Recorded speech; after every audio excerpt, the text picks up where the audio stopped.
There's something that is a giveaway that doesn't look comfortable.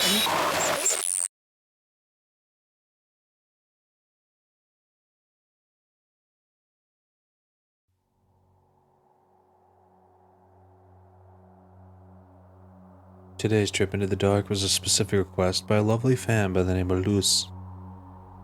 I'd like to thank them and anyone else who has sent me a recommendation for a topic as of lately. They recommended me a case that sent me down a path of investigation into the world of those who have gone missing once again.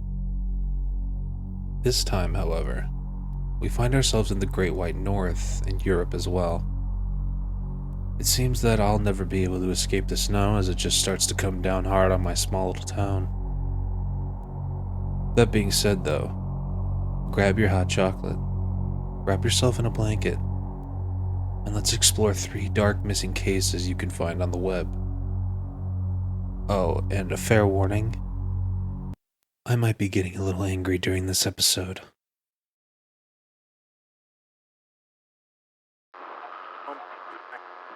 Government officials insist that this is an isolated incident.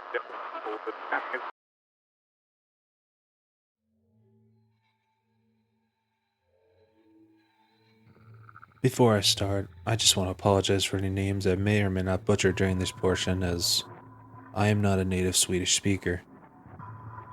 On April 5th, 2008, 10-year-old Engla Junkosa Haglund was riding her bike home from soccer practice in Strömsund, Sweden. Her mother Karina would ring her cell phone, but would never receive an answer. Karina began searching for her daughter and eventually came across her bicycle abandoned in the woods. Noticing at the angle that the bike had been launched, Karina immediately took to the authorities to report her daughter missing. Initially, there was no leads, until a man by the name of Thomas Langston came forward. Langston was an amateur photographer who had been experimenting with his new digital camera the same day as Engla's disappearance. During his tests, he captured a small girl riding her bike nearby. This picture was actually the last time Engla would be seen alive. Shortly after, he snapped another photo of a red Saab 900 that almost seemed to be following Engla. Langston brought these images forward to the police, and with the clear license plate of the car, it was soon tracked down to a 42-year-old truck driver by the name of Anders Eklund. Eklund was interrogated and eventually gave up not only a confession on the murder, but the location of Engla's body as well. It was discovered that she was dragged into the woods after supposedly striking Eklund's leg, where he whipped and suffocated her to silence her screaming. During his interrogation, he also admitted to the murder of a 31-year-old named Pamela Hellgren. A young girl had told authorities that she had seen someone following Hellgren home from a festival where she was and strangled. Eklund sickly described Engla as cheeky and arrogant, noting that he did not mean to kill either of his victims. This was corroborated by the police, stating that while he had no emotion during his confessions, there was no planning to the murders. Eklund was swiftly sentenced to life imprisonment on 2 counts of murder and possession of child. In 2014, he was actually assaulted by the inmates before being returned to prison to serve his life sentence. Engla's funeral was broadcast live on May 10th, 2008. Karina was also prepared to sue the government for not following up on police tips about Anders Eklund, stating that her daughter's death could have actually been prevented had they acknowledged the reports. Although, as of now, I cannot find any additional information on the case itself.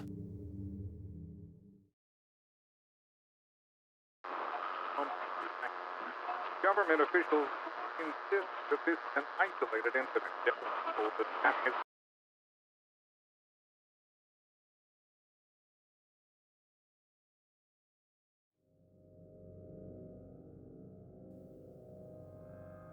November 28th, 2012 was the last time anyone saw Emma Fillipoff. She was described as caring, loving, and free-spirited. Strangely, the circumstances around her disappearance baffle many even 8 years later. During the down season of her seasonal job at a seafood restaurant in Victoria, British Columbia, Canada, she began residing on and off again at the Sandy Merriman Women's Shelter. She was constantly living between her car and the women's shelter, but it wasn't until November the 23rd that strange behavior started showing up. Phillipov was discovered at the Victoria YMCA, entering and leaving multiple times, as if to avoid someone. According to her journals and close friends, she expressed her need to avoid contact with men where she could. She was also canceling any trips with friends and chose to stay nearby the shelter or the nearby pier. She appeared to have been battling some sort of mental illnesses, even at one point being found moving furniture out of the women's shelter because it was making too much noise and speaking to her. On the night of November 23rd, Emma called her mother Shelley multiple times, stating that she wanted to come back home. This was an on and off again cycle until her disappearance days later. Emma's final call was on the day of her disappearance, where she stated that she didn't want her mom to come see her. Hearing a change in her voice, she immediately flew out. As her mom was on the way, Emma is captured at 8:23 by surveillance at 7-Eleven, where she decided to purchase a $200 prepaid debit card, and not long after, a prepaid cell phone as well. At 7:17 that night, Emma is found in front of the Empress Hotel by police who deem her as not a threat to herself, though she was found barefoot and with her shoes in her hand. This was the last confirmed sighting of Emma. A Freedom of Information request was sent in by Shelley after Emma's disappearance, but it was denied without reason. After her immediate disappearance, police located her car and found all of her belongings still inside, including her passport. Her prepaid cell phone was never activated, and the debit card was found by a man that found the card discarded near a recreational center. He was cleared of being a suspect pretty quickly. The most bizarre twists to the case actually come 2 and 6 years later, respectively.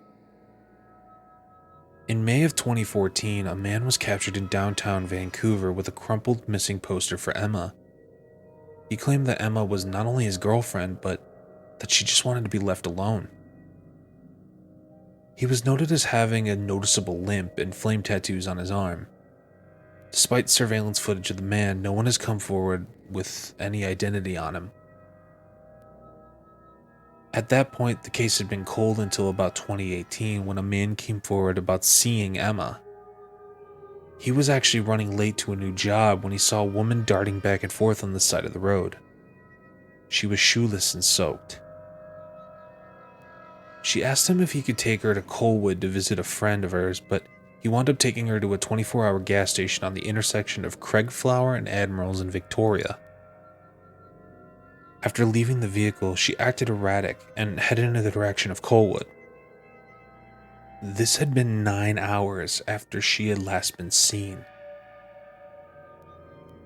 She had managed to make it over an hour away after she had supposedly been reported missing. I believe if the response time was a little bit faster, they could have actually potentially found her within the hour, judging just off the evidence from 2018. There have been no new leads since, but this case is still open. If you have any information on the case, please contact the resources on your screen or the links in the description below.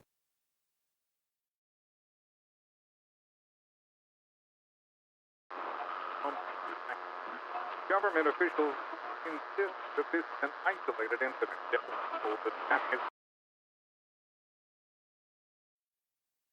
I'll be honest with you all. The entire time I researched this case in particular, I wanted to scream.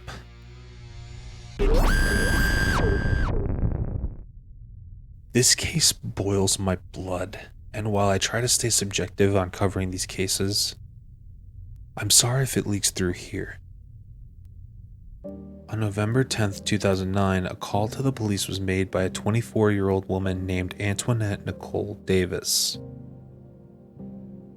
She called in a panic, stating that she had last seen her 5-year-old daughter, Sonia Davis, about an hour earlier, but hadn't seen her since. Immediately, an Amber Alert was put out, and they even found Shania's blanket in the neighbor's trash can. With this clue, suddenly the police had narrowed down their sights to foul play. After all, this house had a history with the Department of Social Services and Child Protective Services. There were constant wars about drug abuse and custody disputes. Antoinette's house was even condemned as an unsafe place due to a sewage leak that very day. After suspicions were cleared of Antoinette's boyfriend, the police received a tip from a hotel employee in Sanford, North Carolina. A young girl that matched Shania's description was seen with a man at the hotel they worked at. When police arrived, they were both gone already. They identified the man as Mario Andretti McNeil, who bizarrely turned himself in. A man with an extensive criminal record doesn't just turn themselves in to the police typically, after all, so everyone was a little bit skeptical. During his interrogation, McNeil admitted one piece of crucial evidence to detectives that, even as I'm about to type it, makes my skin crawl. Makes every breath I take exude a heat beyond hell. Antoinette had a $200 debt that Mario was willing to have payment for, in the form of money or. But instead of her own body, this incarnate of evil handed over her own 5-year-old child as payment to him. He claimed that he took Shania to the hotel to rape her, and then dropped her off at Antoinette's relative's house. Detectives scrambled to have Antoinette in cuffs, and she was charged with child. Under the theory that she was alive, investigators began combing the area for her, only to uncover a tragic fate for 5-year-old Shania. Her body was discovered with only a t-shirt, located in a field about 6 miles from the hotel where she was last seen alive. This disturbing discovery brought out an infamous quote from Antoinette. "I gave her to him to cover $200. He was only supposed to." The autopsy revealed that Shania had been suffocated and had suffered a painfully drawn-out death. They also discovered signs of long-term. This wasn't the first time Antoinette had been using her daughter as payment. Shania's father, Bradley Lockhart, was notified, and he was torn to pieces. He'd only left her in his own sister's care, but she'd eventually dropped off Shania with Antoinette as part of a visitation due to Bradley's out-of-town work schedule. In the court cases, Mario McNeil refused to plead guilty to escape the death penalty. The entire trial seemed to be a joke to him as he smiled and laughed during the proceedings. On May 23, 2013, he was found guilty of first-degree murder, human trafficking, and many other. He was sentenced to death, which was upheld by the Supreme Court in 2018. As he was sentenced, his judge, Jim Amons, ended by stating, "You did not have to kill that child." McNeil simply replied, "I didn't." Antoinette Davis was sentenced to 17.5 to 21 years and 9 months in prison, which is not nearly enough time in my opinion. She's scheduled to be released as of May 8th, 2027. As she was pregnant at the time of her jailing, her baby was actually given to foster care.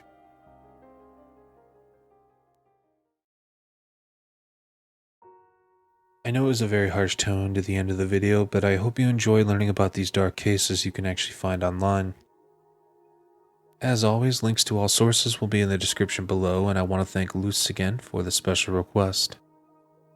If you have any topics you'd like me to look into, be sure to follow me on Twitter or shoot me an email at the address in the description. As always, thank you for watching. Remember that you are loved, and sleep tight.